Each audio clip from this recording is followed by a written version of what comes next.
This wasn't just a miracle, it was a message. Jesus wasn't just feeding a crowd. He was revealing himself as the true shepherd of Israel. This is the 41st installment of our series. We're exploring Mark chapter 6, verses 30 through 44. Look at verses 30 and 31 from the English Standard Version of the Bible. The apostles returned to Jesus and told him all that they had done and taught. And he said to them, "Come away by yourselves to a desolate place and rest a while." For many were coming and going, and they had no leisure even to eat. Returned from where? Earlier in the chapter, Jesus sent out the 12 apostles in pairs to preach and heal like he did. Now they have returned and reported their successes to the Master. Look carefully at what Jesus said to them. Come away, by yourselves, to a desolate place. This language shows that Jesus' intention for them is isolation from the crowds. They've been immersed in people's needs, and now they'll get away from the crowds and rest a while. Mark tells us that the non-stop coming and going of people made it so Jesus and the apostles couldn't even take a break to eat. Please note that eating is already mentioned as part of this story. Let's move on to verses 32 and 33. And they went away in the boat to a desolate place by themselves. Now many saw them going and recognized them, and they ran there on foot from all the towns and got there ahead of them. They sailed away towards a desolate place. What does that mean? The word translated desolate is the same word we translate desert. So they headed for a deserted, unpopulated place. Why? Because they needed relief from crowds of people. But the crowds raced along the shore, watching the boat, and beat them there. The desolate place is now crowded. Look at verse 34. When he went ashore, he saw a great crowd, and he had compassion on them, because they were like sheep without a shepherd. And he began to teach them many things.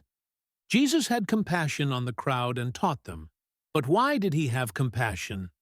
This is the most important part of the story, and will reveal amazing things about Jesus.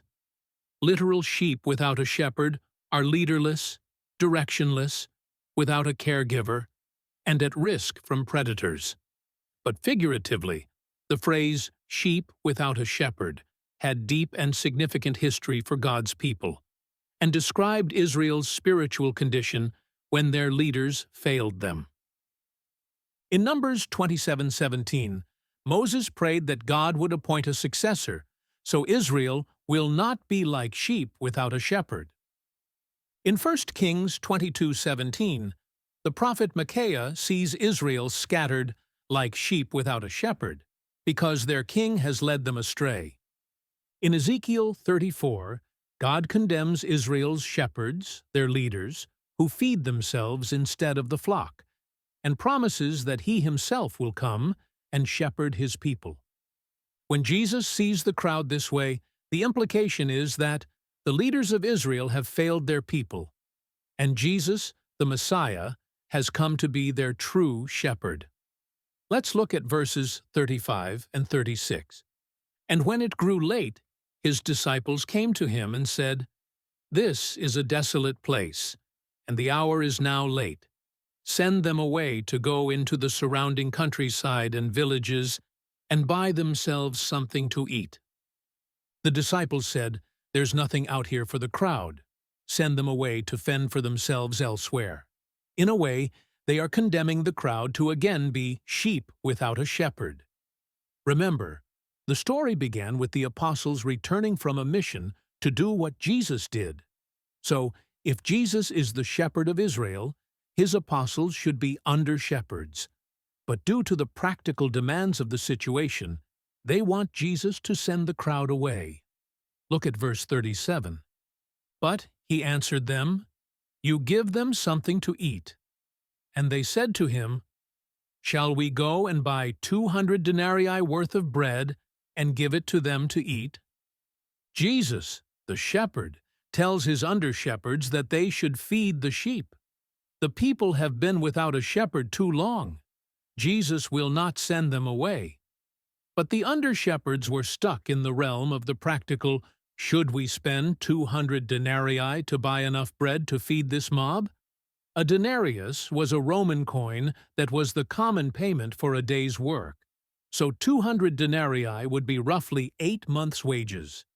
They are asking Jesus if he seriously wants them to spend 8 months' wages to buy bread to feed this mob once. Look at verses 38 through 40. And he said to them, "How many loaves do you have? Go and see." And when they had found out, they said, 5, and 2 fish. Then he commanded them all to sit down in groups on the green grass. So they sat down in groups, by hundreds and by 50s. Did you see the difference?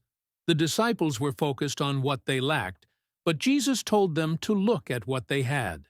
And what did they find? 5 loaves and 2 fish. 5 plus 2 equals 7. And 7 is a number that represents divine completeness. In the hands of the Messiah, the shepherd of Israel, this little bit of food is completely sufficient. Jesus instructed the crowd to sit in orderly groups of hundreds and 50s. Why do you think he did that? What is the lesson? When this event is over, there will be no doubt about how many people were fed by 5 loaves and 2 fish. On to verse 41. And taking the 5 loaves and the 2 fish, he looked up to heaven and said a blessing, and broke the loaves and gave them to the disciples to set before the people. And he divided the 2 fish among them all. In a Jewish household, the father traditionally said a prayer of blessing at the start of a meal, broke the bread, and passed it to his family. Jesus is presiding over this meal like a father with his family. This isn't charity or pity. It's family. What do you think of that? Let me know in the comments.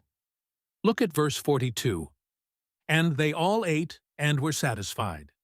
Mark's description of an unimaginable miracle is quite understated. Not only did everyone eat, but they ate until they were satisfied. The concern was that 8 months' wages would barely buy survival rations, but 5 loaves and 2 fish were more than sufficient when Jesus blessed and broke the meal. But wait, there's more. Look at verse 43. And they took up 12 baskets full of broken pieces and of the fish. Mark tells us that the amount left over was greater than the amount they had at the beginning of the meal. Numbers almost always mean things in the Bible, and 12 is a very significant number. There were 12 sons of Jacob, who became the patriarchs of the 12 tribes of Israel. And Jesus selected 12 apostles to send out to reach the whole of God's people. Now, there are 12 baskets full of leftovers. So what? If Jesus is the shepherd of Israel, the Messiah, what he provides is sufficient for all Israel. And he served that meal by the hands of his 12 under-shepherds. Let's wrap up with verse 44. And those who ate the loaves were 5,000 men. How do we know this? Because they were seated in orderly groups of hundreds and 50s. But who ate? 5,000 men. The Greek word translated men is usually anthropos, meaning a human person in a generic sense. But here, the word translated men is andres and means an adult male. So when you factor in women and children, the crowd is surely larger. But what about the number 5,000? The number 5 frequently alludes to the Torah, the first 5 books of the Old Testament, and the number 1,000 shows completeness or abundance. It's possible that the number 5,000 here shows that by feeding this multitude, Jesus is the fulfillment of the Torah. How so? By God providing abundantly for all his people, with leftovers no less. How about some so whats from this story? What can we learn from it? It's easy to feel like sheep without a shepherd, but we don't have to. The shepherd of Israel is Jesus, and he's not concerned with what we lack, because he offers abundance. He can provide enough to satisfy everyone with plenty left over. Did you notice that Mark offers no information about how Jesus did this? That's because the story is about Jesus as the shepherd of all God's people, and not about the mechanics of the miracle. Let me know what you think about that in the comments. In our next video, Jesus takes a late-night stroll on the Sea of Galilee. Yes, on the sea. Thank you for watching So What Scripture. Please subscribe to the channel and share this video.